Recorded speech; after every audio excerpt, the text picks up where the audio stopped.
we thought it was only like, I thought it was a half a mile. Jamie's like, it was a mile away. Turned out it's almost 2 miles away. Yeah. And you feel it in your chest. Yeah, it's You have to wear very earplugs, intense. and you feel it in your chest, and it's 2 miles away. Yeah. It was fucking amazing. Yeah. And then to go with you up into the command center and to watch all the Starlink satellites with all the different cameras and all in real time as it made its way all the way to Australia. How many minutes? Like 35, 40 minutes? Yeah.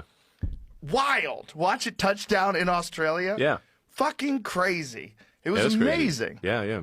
Absolutely amazing. The Starship's awesome. And anyone can go watch the launch, actually. So you can just go to South Padre Island and get a great view of the launch.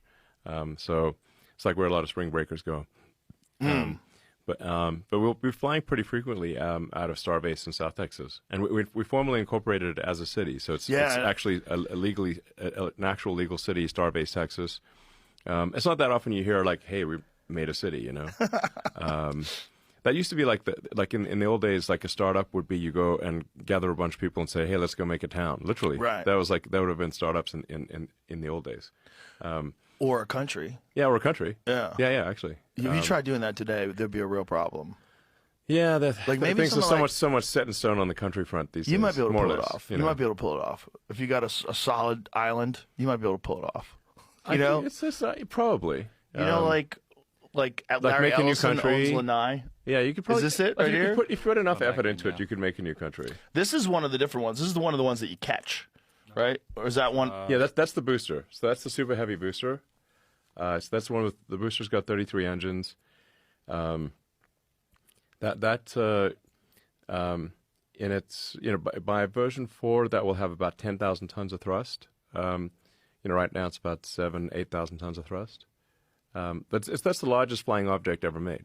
I had to explain to someone. They were going, "Why do they blow up all the time if you're so smart?" Because there was this fucking idiot on television. Some guy was being interviewed, and they were talking about you, and he goes, "Oh, I think he's a fuckwit." And he goes, "He's a fuckwit." And he goes, "Why do you say he's a fuck? Oh, his rockets keep blowing up."